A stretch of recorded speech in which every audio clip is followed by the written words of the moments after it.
Audio test.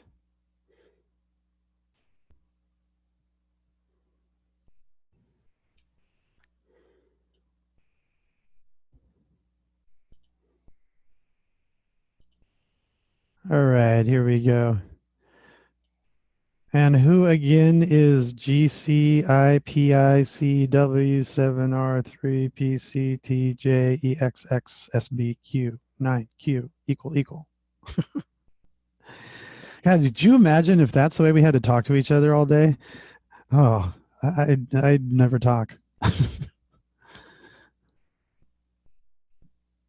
Yay. Hello.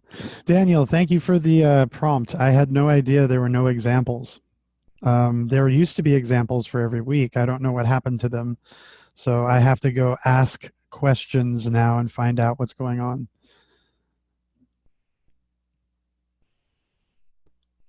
And you had mentioned something else. Oh yeah, I will get to your figure in the last semester. I'm so tapped for time right now. I've got three clients that are like, right now my clients are writing me like while I'm teaching, and they know I'm supposed to be teaching right now, and they aren't supposed to be bothering me, but they're bothering me. Dude, where's my work? Like, oh my God, dude. So I've had a little bit of trouble finding extra time to get back over there and do the last two critiques. So I have to do one for you, and then I think Willie posted one as well that I need to go critique. But again, thank you for reminding me. There's nothing wrong with doing that. If it hasn't been done yet, remind again. You're not being lame or a jerk or anything like that. If you feel weird about reminding, it's totally fine. I'm not one of those people who gets all offensive because, or defensive because somebody's pointing something out. I'm totally like, yep, I missed it.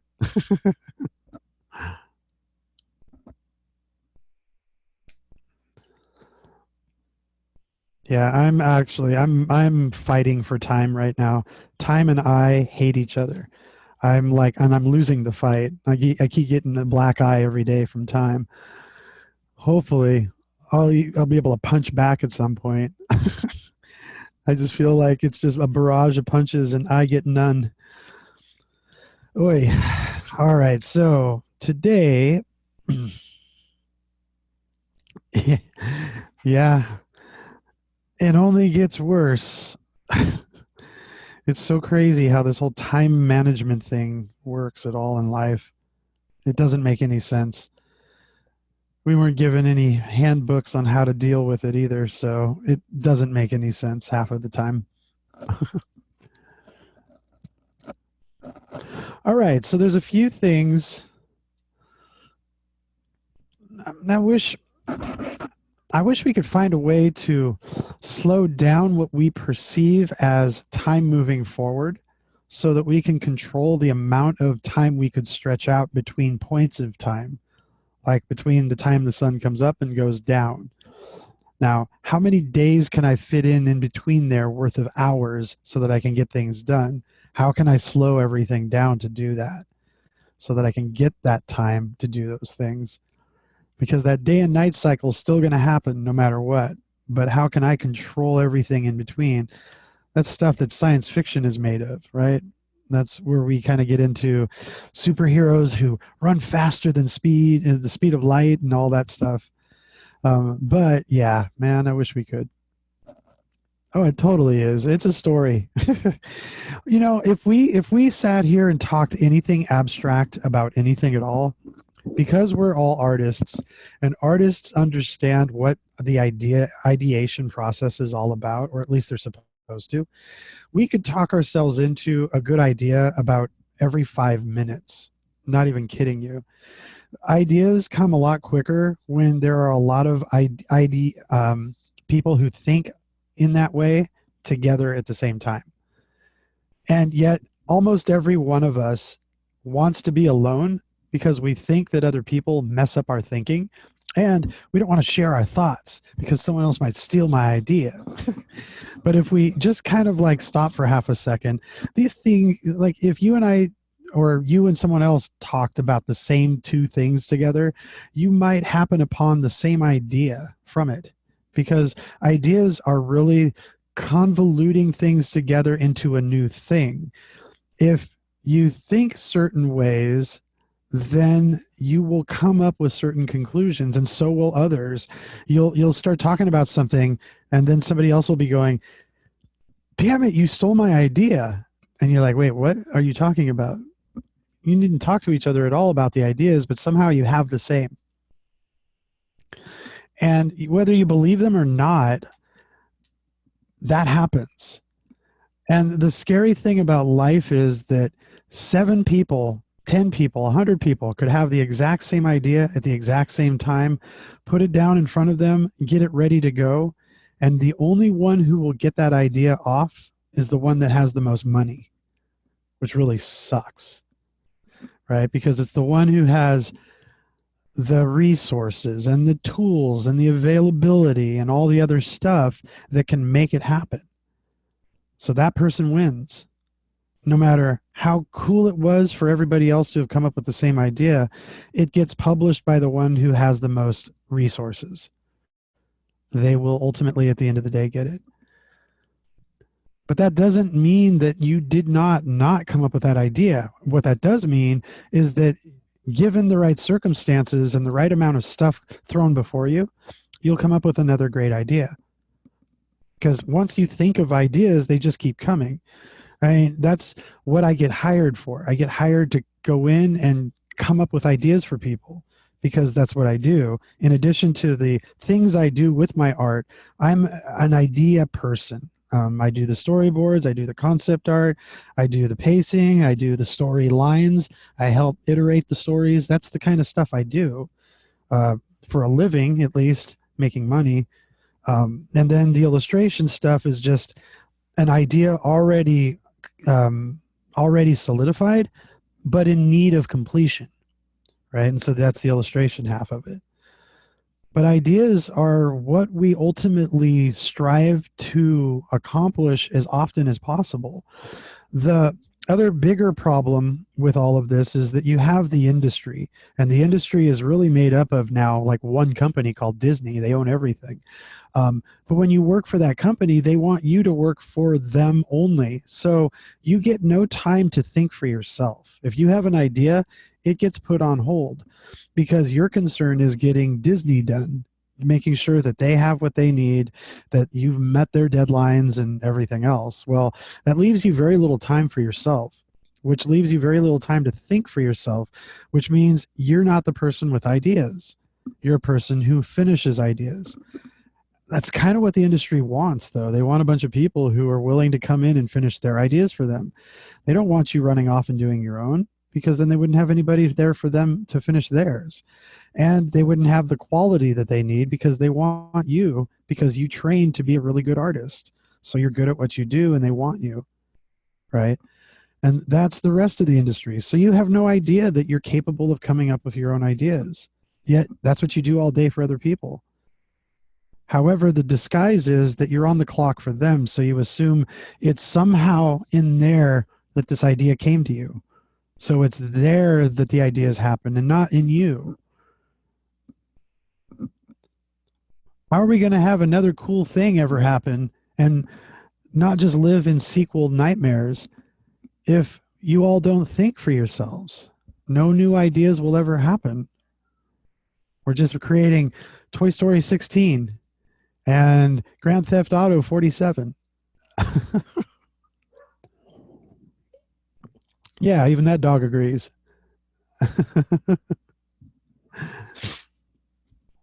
But no, seriously, ideas happen constantly, but they're suppressed constantly too. And we live in the machine that suppresses them, and yet we glorify that machine. Oh, I can't wait to go work at Blizzard. Oh, I can't wait to go work at Riot Games. Oh man, I can't wait to go work at Universal Studios. You know, we get like this thing in our head about that, and it's a trophy. Look, I can tell everybody I work for this thing that everybody knows of. When you do your own thing, most people never even heard of it. So when you say, yeah, I work for blah, blah, blah, and they're like, whatever. But if you say, I work for Disney, they're like, oh my God, do you know Walt? You know, and they freak out. They think that you've sort of aspired to the same level as, becoming a great actor that everybody recognizes. And so you kind of again wear that on your back, on your chest. That's a badge of honor. I believe, however, if you ever get a chance to do it, that when you've made your own product and it's been recognized for being amazing, for just being its own thing, that's a better badge of honor to ever wear, because it's from the heart, built by you, made by you, owned by you, and produced by you. And it's out there in the real world the same way Walt was for Disney. Walt was that dude. All those people that worked for Walt and all those people could ever say is they work for him. And, I mean, I guess for others that believe in, the way we look at, things as creatives, most people are okay with slavery because they go to work every day. And, for us, we're coming up with ideas. And the whole idea of being a thinker for ideas means you can't be indentured into anything. You can't be locked into anything. You can't be connected to anything so completely that you can't think for you. Ideas are going to happen because they're in your own space at that time. And in fact, the best kind of idea you could come up with first would be the idea of breaking free from the bonds that you are stuck within, because those were the bonds that you wanted in the first place, but didn't realize they were bonds until now. And now you want out. There's a great story to start. There's your first big story to think for yourself, using what you know because you've experienced it. And it will be very truthful in the way that you experience it, in the way you build it, that we can all agree with, because it'll feel just like your experiences. They won't be so far-fetched that we're just like, whatever. Like Marvel movies can sometimes feel far-fetched. There's just no connection with them because there's nothing human in them. Everything is so much bigger than us that we can't relate to it necessarily. Like I can't relate to how Superman feels when he heals because the guy can't get hurt. I mean, I can barely do anything and I can get hurt really easily. So it's not the same thing. I can't sit there and go, "Oh my gosh, I feel so glad that he's healed.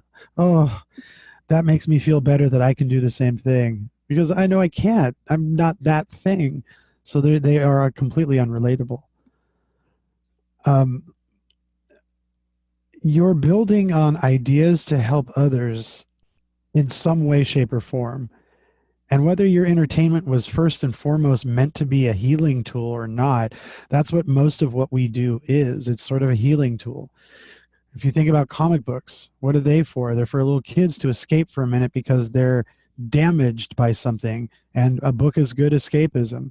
Most kids don't go to comics anymore because there's too many animated moving things, so they go to other things instead.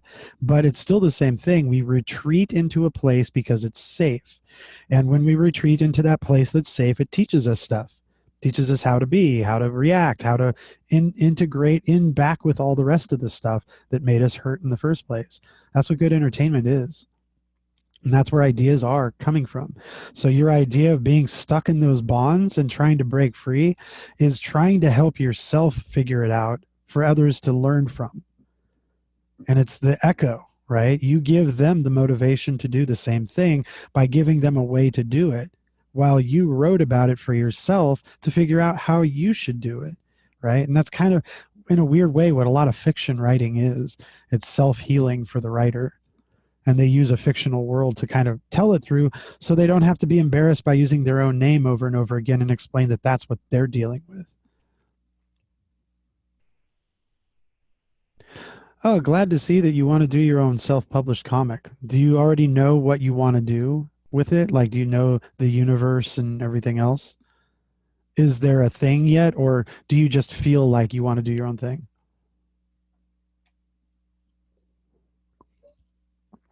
And then we'll get started on the actual lessons. Well, no, that's good. That's good. So, I mean, I wanted to differentiate that because you need to differentiate that for yourself. It's going to help you understand a lot of things going into the industry. Like, I have an idea. I want to make it. Okay, well, then sit down and do it. And then most of the time we sit down and we can't do anything. We don't know what to do because we don't really know. We thought we had an idea, but we don't really know how to execute it, like how to get it moving forward or whatever. So there's a lot of wasted time there because you still have to figure out that you have an idea in the first place, where the person who has the idea can just sit down and start going. And as long as they know what the idea is, they can start breaking that down into digestible parts. They can start working out the characters because they understand who they are and what their motivations are. They understand what they're attempting to do in the story arc. They understand the story. They understand the parts of the story and where these characters sort of fit. So then they just sit down and go. And they look like geniuses because they're just cacking this stuff out. And you're like, what are you doing? How are you doing that? And we just can't understand it for some reason because we just have the idea of we have ideas. We don't really see them clearly yet, or we wouldn't be there admiring that person doing theirs because we'd be doing our own. But it takes getting over certain humps in our life, certain things that get in our way from feeling like we can do that. And then there is that clarity of thought. All right, now that you have a clear moment, what's your idea? I don't really have one. How are you going to get one? And how do you do that? You got to learn a little bit about jarring that one loose so that you can find those ideas and run with them. So you got the idea, part of it, you got to write the rest of it out. Make sure you do, but also don't wait until you write to start doing. Because if you do, then you might put your writing on hold for years to become a better artist. So your writing isn't even there for like 6 years, 7 years, 5 years, 3 years, whatever. And all those ideas are that much older. And you pretty much don't have an idea anymore because you're that far removed from them. You have to reconnect with your imagination, and that's a skill unto itself, just like the imagination is a skill. Being able to control all of these different things have a skill set involved in them.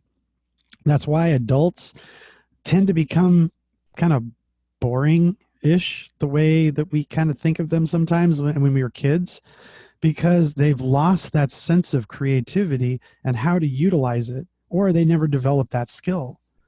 And as an idea person, you can't understand the mundanity of people just sitting around, because ideas can be had all day long, and we can all come up with them if we choose. Once you understand that that's a thing, it feels like a superpower. It's just a skill, but it's a great skill to have because it keeps you in the forefront.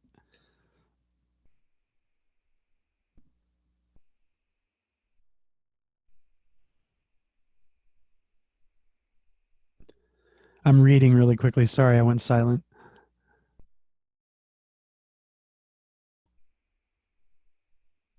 You know what, Leah? I want to do one. I want to say one thing though about that, because you're right. The old masters kind of did have a different perspective on the amount of time they had because of distractions and so forth.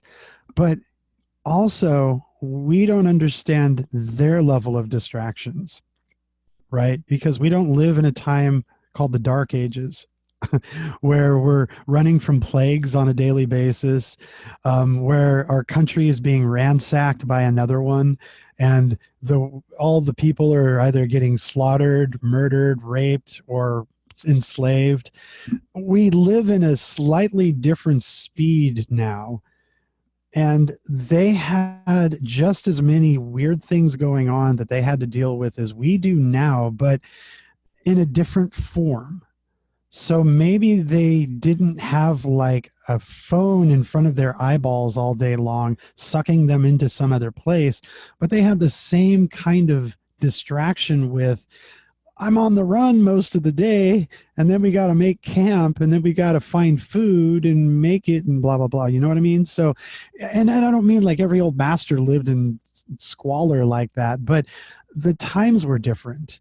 And the things that were taking place had just as much distraction involved in them as we have distracting things now. But what we live in is a world that didn't have them not too long ago. And you're living in that transitional time with some of those people who didn't have those things. So you don't notice that There are people with their nose to their phones now, where before the phone came out, those people weren't even around. If they were that kind of like antisocial person, they were just gone. They were hiding away wherever and doing their own thing.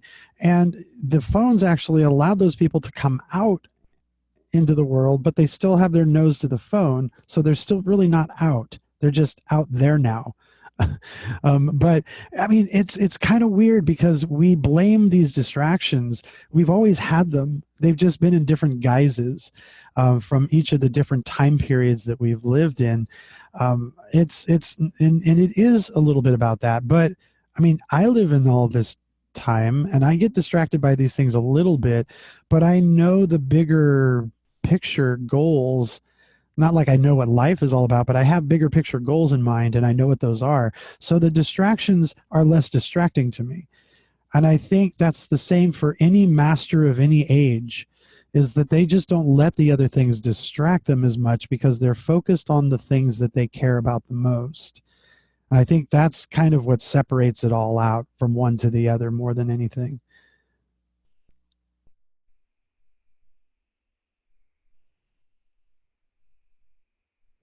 Put your ideas together on paper. Absolutely put them together on paper. Because one other thing I want to say, and I already mentioned we were going to get started on the clothing. I'm so sorry for those of you who aren't here who want this Q&A for you.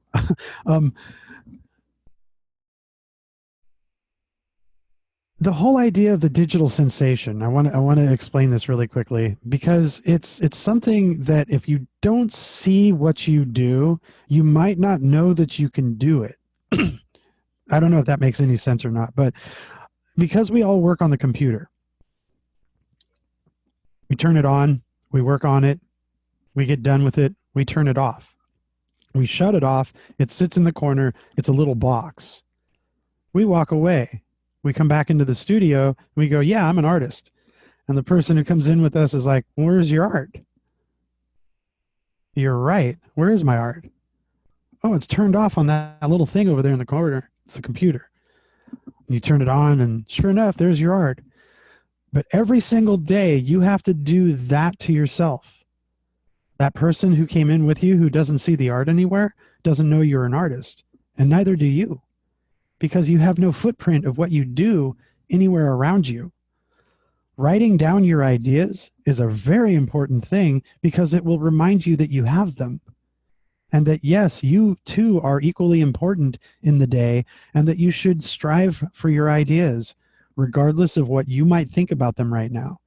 Because when you accomplish some of those, you'll realize how important you are as a creative person, not just a person who can do art. Hire me, please.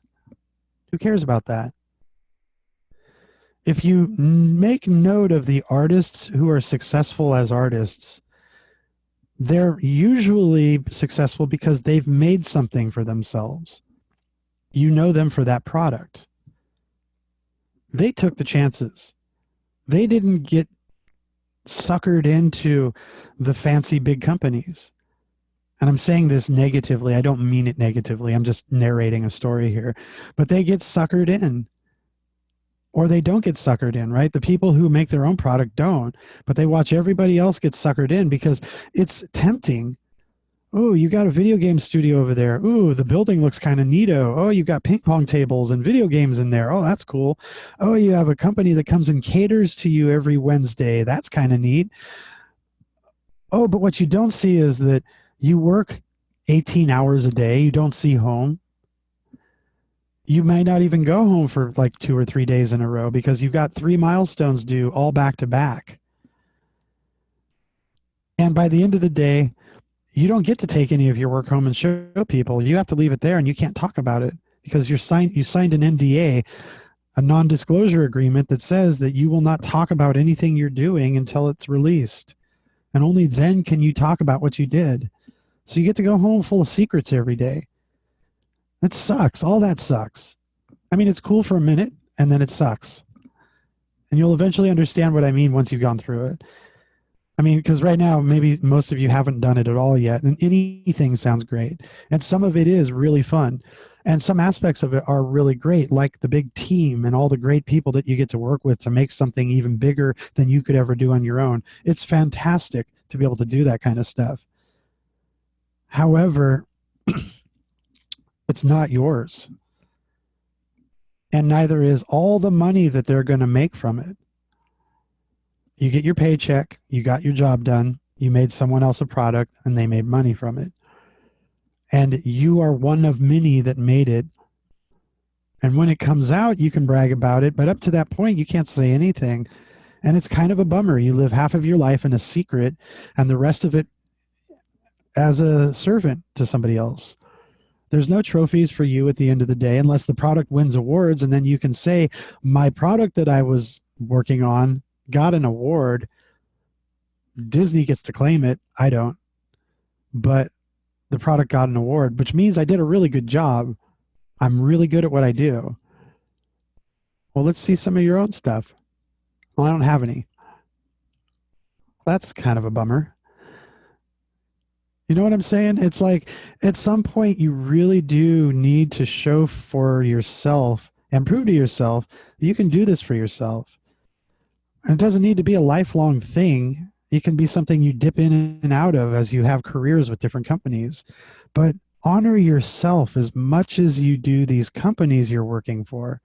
Because if you don't, then you won't realize how much more you actually have in you. And so many great ideas will have never been made because of that, which is unfortunate.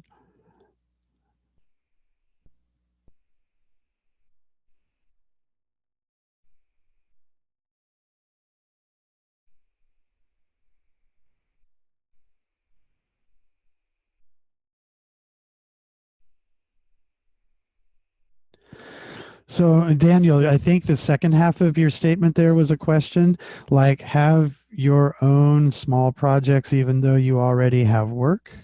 Question mark? Was that meant to be a question mark, or was that a statement?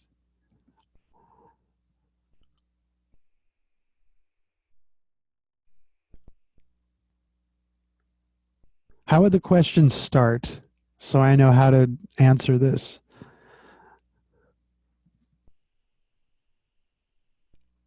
Should I have? Do I have? Like have your own projects even though you already have work? Yes, absolutely. Um, do you know who? I'm trying to remember the name of the project. Have you ever heard of the Dam Keeper? The animation, the Dam Keeper. It's by Kondo and Satsumi. Dai Satsumi. Okay, so go look it up when we're done here. And the Dam Keeper was done by two really amazing artists who worked for Pixar. And while they were working for Pixar in their spare time, they were working on their own project. As soon as they were done with a film, because at the end of every film, you're fired and then you're rehired on for the next film. Hollywood's weird like that. They don't like a lot of people sitting around and idle, getting paid for doing nothing. So they just let them all go until the next film starts. So when everybody was let go, they took the opportunity during that time to launch their product. And when they did, it blew up because they were already kind of known artists. And it blew up in the art community. And it gave them the opportunity to open their own studio and make that product. So they had to have a project that they were working on the side in order to do that, or else they wouldn't have been able to do any of that at all. And I could go on and on with so many different people that have done that. Like just about every big name that's a name for himself or herself is because they did that same thing. Not very many people do that like right from the very beginning because so few people have that much confidence in themselves. But those who do usually rarely ever have to go work for anybody else. They basically start their own empire because they start their own universe from their own product, and that's all they focus on. And then eventually a bigger company comes along like Disney and says, hey, I like your product. Can we buy it?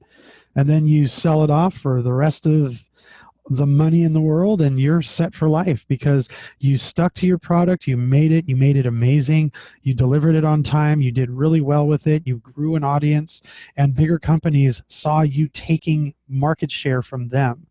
And that's why they come along and buy up products like yours, because you're stealing from them. We're supposed to own all the money, not you. We want your product now. So then they give you a wad of money to take your product away, and then they go make money off of it. It's kind of weird how that works, but you do get rich and you had fun in that universe for a minute. Now, as a creative, go make another universe and go do the same thing and disrupt Disney again. Make some more money.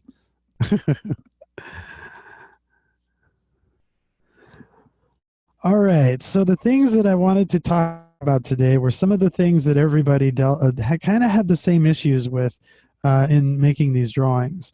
Let me go grab a sculpture really quickly so I can draw from that. And that way I'm not just making things up.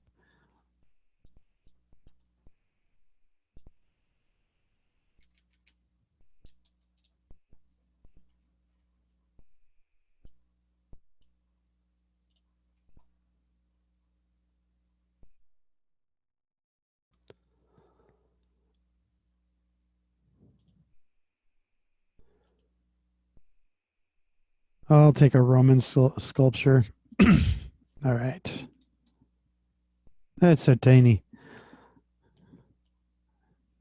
Look at the little tiny person.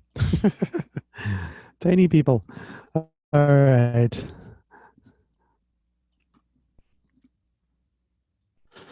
So the first round is, of course, finding the figure. And in this class, the whole purpose of this class is to teach you how to draw the human form with clothing on them. Yeah, totally. You're so right. Oh, the pre-Renaissance art with the little man babies. This is so scary. They're fun to look at for that reason, but they're painful to look at knowing that people did that, made those things. What were they thinking? Now, there was probably some symbolism that went on behind that that we don't know of today because it's all lost to us now, but no excuse. Man babies. Oh my gosh, hold on one second. I need to stop for just a second and let my cat in. Just going to tear my door down.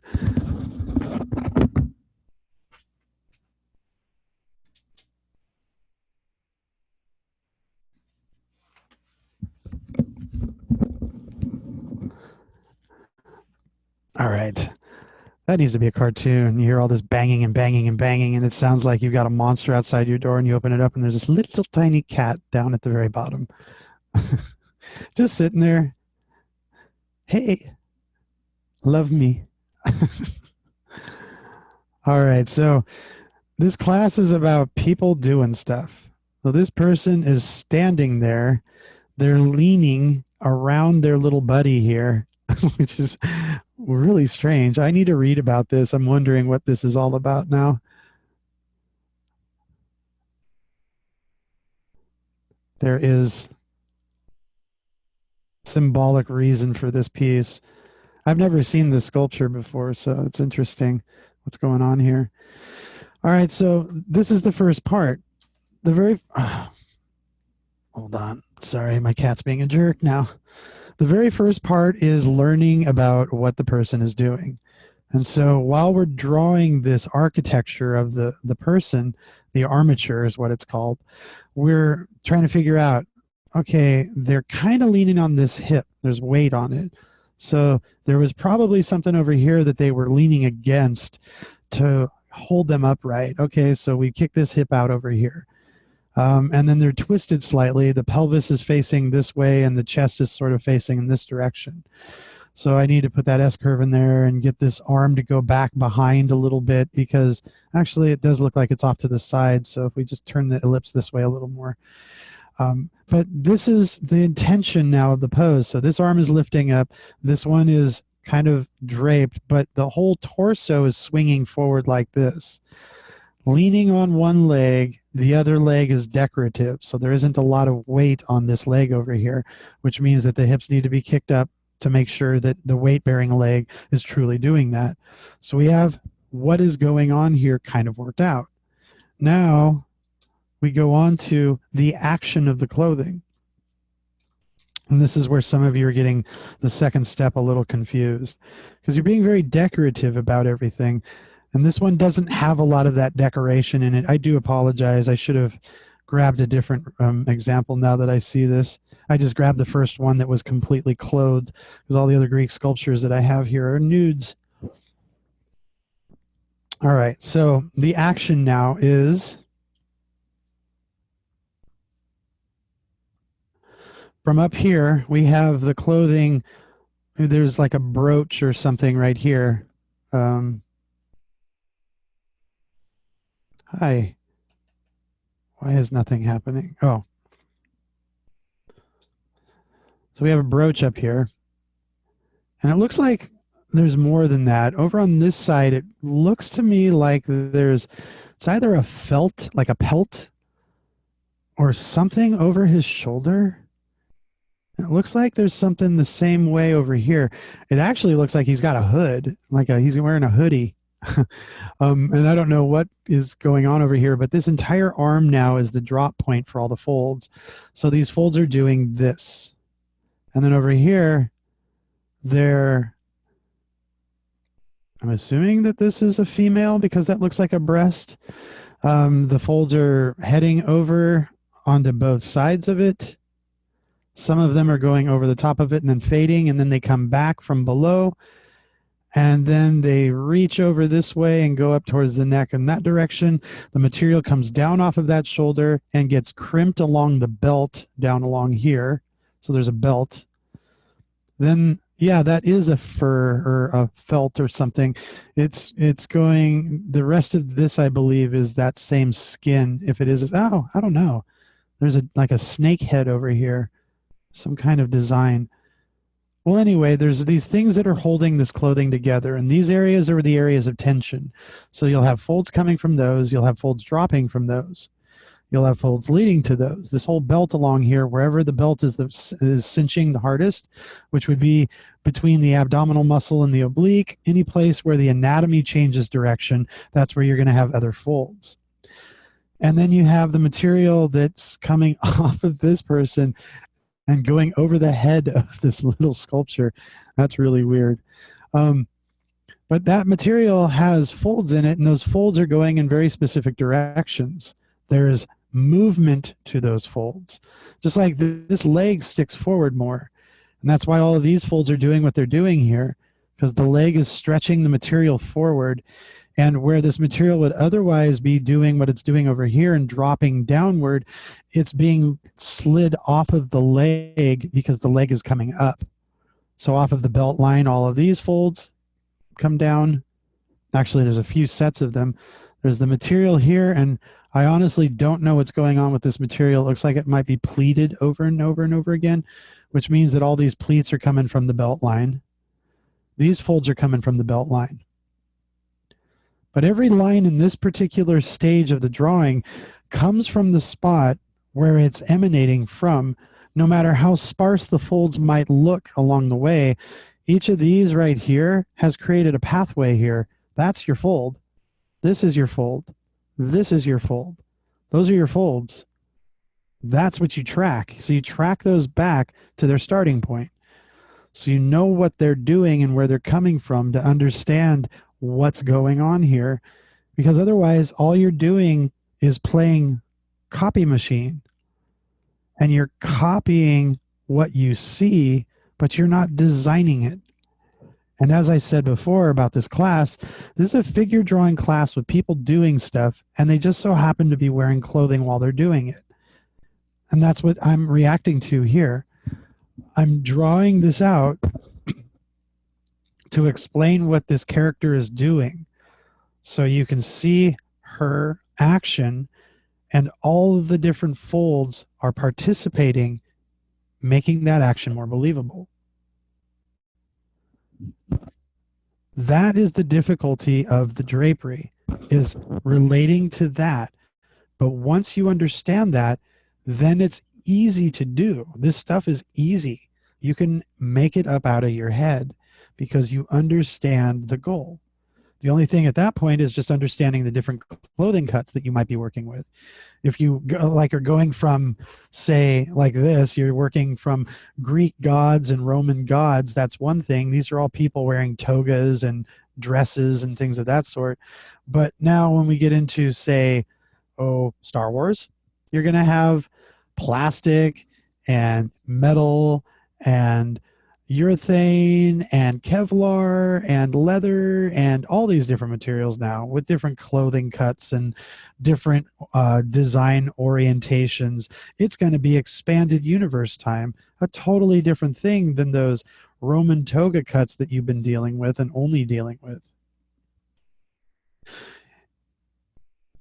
The reason why I aim you towards the Greek and Roman sculptures for this particular week of folds is because these types of folds are found mostly in those ancient clothes. We have totally different clothing now. So the half lock and the zigzag fold, things that they had in their clothing, but not as extensive as we do now because we have pant legs and sleeves, where these are wraps. There's a slightly different thing going on there with the kind of physics that's happening. This is a perfect opportunity to study these types of folds. Next week, you'll be dealing with t-shirts and pants and shorts and things like that, because you have the zigzag folds and the half lock folds and the spiral folds. Those are all concocted from sleeves and leggings, things that cover up our limbs. That's why those folds exist. I mean, we get them in our waist, but we don't notice them in the same way that we notice them in pant legs and in sleeves. They're much more noticeable. The half lock being like when you're wearing a long sleeve shirt, you always get a fold right here in your elbow, right? And it kind of like is a part of down here and up here. That's called a lock. And this is a half lock. A full lock is when they're completely overlapping each other. So you get like this little hole on the side and you get a bigger fold that sits over the top of the other fold that's sitting inside of it. That's a full lock. But that's only because of pant legs or sleeves. We can't have, this won't happen here much. It could happen if we, it could happen in here. The material that's around the belt that's been folded over on itself like this, that's a half lock. All of those are half locks in there. So it can happen with the Greek and Roman togas. You're just not going to notice them in the same way that you will wearing your sweatshirt with all those X folds all the way up the side of the sleeve. That's where you're going to notice those types of folds because of a sleeve. So at this stage, it just represents the action. Now, the next stage,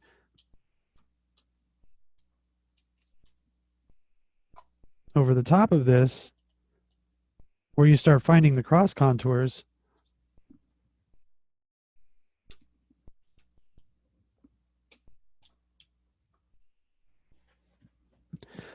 now in this stage, of course I drew too small, so this is going to be a pain in the ass, but at this stage now you're developing the architecture. So we have the motivation, now we design the architecture. So the architecture is now going to be the pipes and all the other stuff that's happening in the drapery. And it needs to feel perspectival. So here's the arm. And the reason why you draw those ellipses in the arm is so that you can read this and do this. Because the folds in the photo might not totally show that, but that's your goal. Because your drawing is the only representation of this subject matter.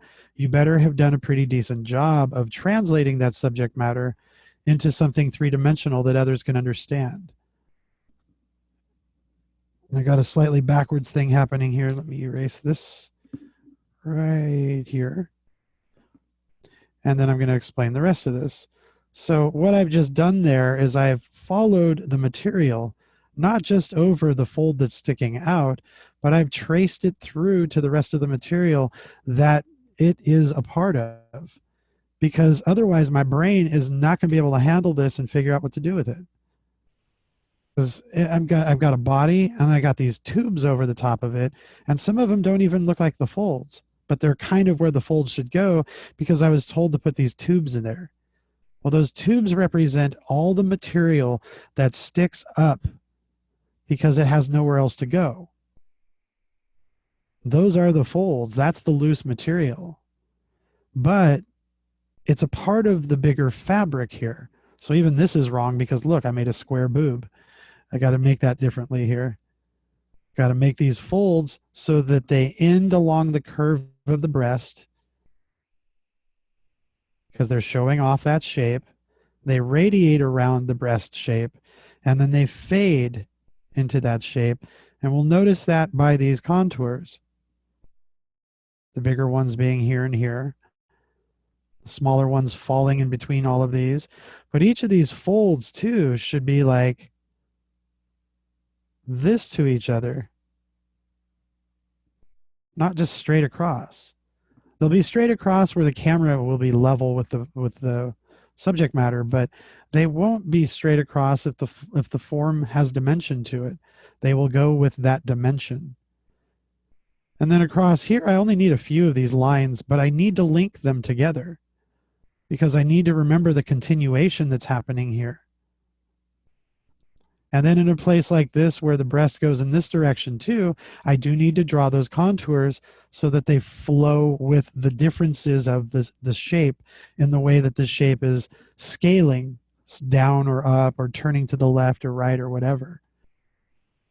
But all this stuff needs to follow the folds that are along here. I'm going to go back in and find those as their pipes, and then I'm going to connect them. Across the stomach, over the fold, across the stomach, over the fold, across the stomach, across the stomach, over the fold, stomach, fold, stomach, fold. And that's the material zigzagging in and out from against the surface of the body to the material that sticks off of the body. And it's curving with the form so that it shows me the person underneath there. And all the while, the reason that these contours are so important is because those are the facets that you're going to shade when it comes time to shading, right? Each one of these represents a change in direction of the forms. Those are called facets. So each one of these facets is going to be shaded differently. And as I put these facets together, more of the three dimensions become more relevant to the eye because the eye can see all of that now. That's what you're doing when you're creating those cross contours, is you're giving yourself information to help you shade the picture. It's not just stuff. We're not just doing stuff. I would never have you do stuff. I'm like, oh, how different my folds are. I would never have you do stuff. That doesn't make any sense. Drawing just to do stuff is a waste of time. There are some teachers that teach like that, and you feel like you have wasted all of the time being in that classroom because you haven't gained anything from the exercises. In here, there is a lot to be gained from these exercises if you just pay attention to what they're doing and try to hone in on it. And if you just don't have the perspective or the figure drawing practice, then some of these things are going to go over your head in the beginning because they are very perspective and figure drawing related and form related, three-dimensionally form related. So all of these things together need to be practiced for this stuff to make sense for you. So you're not just like, why are we doing this? I don't get it. These lines around the figure, these are kind of dumb. I don't get it. They're hard to put on. I don't see them. They don't exist. They really don't exist. We have to map them in order for them to exist. See, I have to map over this stomach to see the roundness of it. And once I put those lines on, you should be able to see the shadows now and the halftones and the highlights even better because you can now see the curve that those things are making because of how dark or light they are. Having that line over the top helps you see even more, because now that's the form. That's the actual form you're mapping. So those two steps after the armature require deliberate intent. The second step, let me erase all these really quickly or remove them. The second step here is to find the motivation of the folds. From their insertion to their end point, what is the line of action? How does that line of action work? Does it wrap around the figure? Does it drop? Does it zigzag? Those are the different types of folds you're learning. But it somehow extends from a point that's causing tension. Our clothing is only so big. If you wear big baggy clothes, then you got a lot more of it on you than most people do. But that clothing that you're wearing is moving because of your body. And your body does certain things, and the material will either bunch up or stretch out towards those actions. And that is what we're learning in here. We're learning how to physically manipulate clothing so it emulates the activity that human beings take. That's the ultimate goal. Material is one thing. Folds at first, they look crazy, but when you understand what a fold is, it's not too difficult.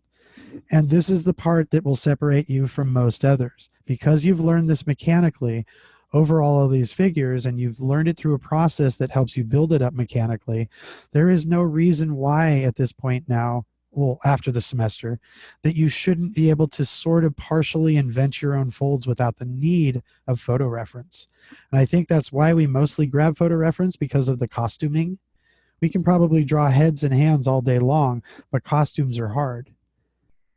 And once we understand that we can also draw those out of our head, because it's nothing more than a few physics computations and geometry computations. And I don't mean to say that to scare you. That's basically the physics is the body's in motion. Which way is it traveling? And then the rest of it is understanding the physiological nature of the human form so that you get the folds to wrap over it properly, where it lumps up and where it dips in and all those other things.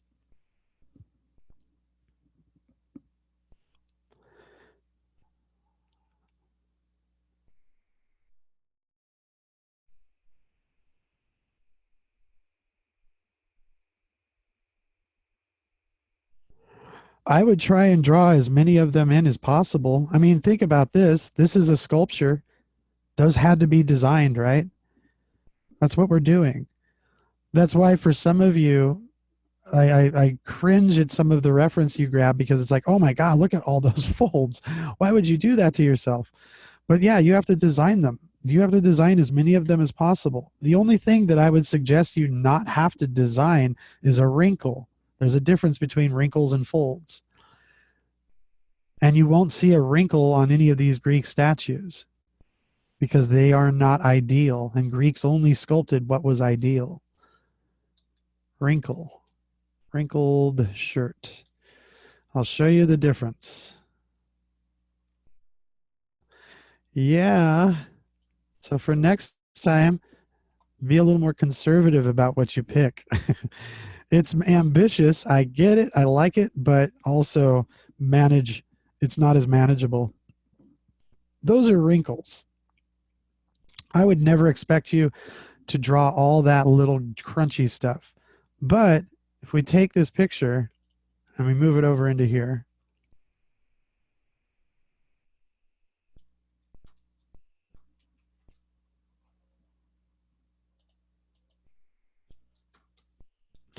the folds are, oops, here's one of the folds, here's one, here's one, here's one. It goes all the way up through here. There's a couple up here that are coming from the collar. Folds come from tension points. Collars and sewn seams, the seams along here, those are going to be another place where these pipe folds are coming from. But since nobody's wearing this right now, it's gravity and the seams that are doing this.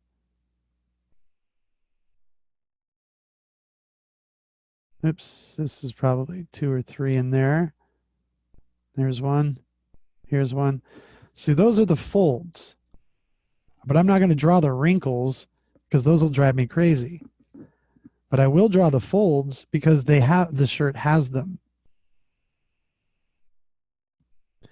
You all got super ambitious because I think you all want this thing. It's like, oh my gosh, I finally have a chance to do clothed figures. That's awesome. But like figure drawing, walk into it a little bit slower. Don't go for the crazy hardest sculpture to find first. Find the easier ones first. And then with whatever time you have, if there's an ambitious one, just pick one and work on that.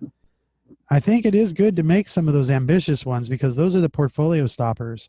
Oh, damn, you spent all that time on that?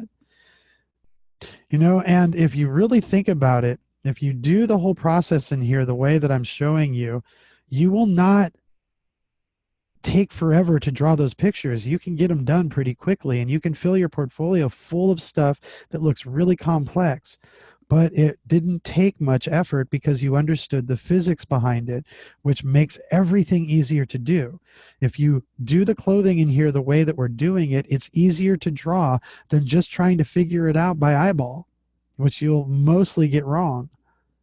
And then the rest of it will be too decorative to look like it's doing something. So, anyways, that's ultimately what we're trying to do in here is we're trying to get to that point. So yeah, wrinkles are not something you want to draw. Folds though, yes, please. All of them. I mean, if that sculptor did it, you can do it too. Yeah, I know. You picked the hard one, but you picked it.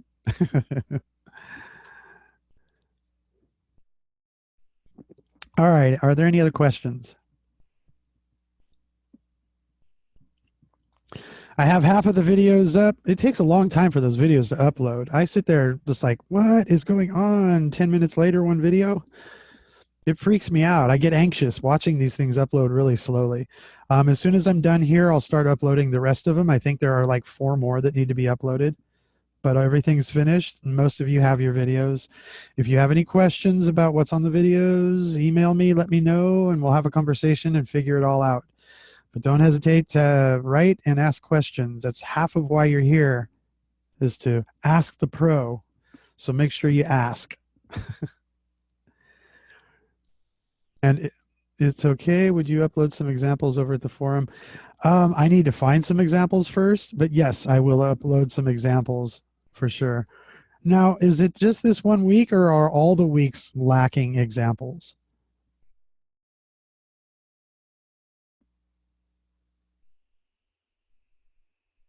Both of them so far had no examples? Oh, you know what? Can you write to CGMA?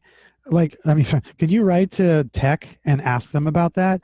I think somebody had this happen last time too. And they are there. They're just somewhere else. I don't know where. And they will point you to where they are. But every week should have examples. If they're missing examples, then by all means, continue letting me know when they're missing examples because you guys need them. And I've got, yeah, for the first few semesters, I put up like 6 or 7 examples for each class. So,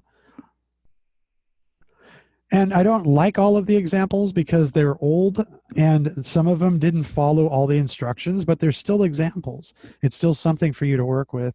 So you at least have some understanding of what you're aiming for. I didn't realize you guys had no examples. But thank you, Daniel. I appreciate you speaking up. And for the rest of you, you should speak up. If you see something out of place or broken, please let me know. I made these videos 4 years ago now, and it's been the same class for 4 years. And when they upload to the new semester, some things migrate and some things don't. And we need you to help us know what went and what didn't. So if you can speak up and don't feel like you're pestering anybody, it's not at all. It's just you paid for this and you're missing something. You're just letting them know it's missing so that you get your money's worth. And always think of it first in that way. It's not bothering somebody else, it's getting your money's worth.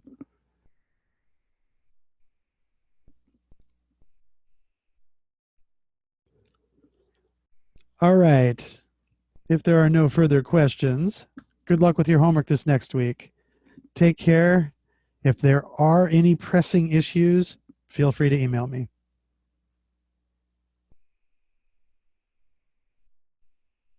Take care, everybody.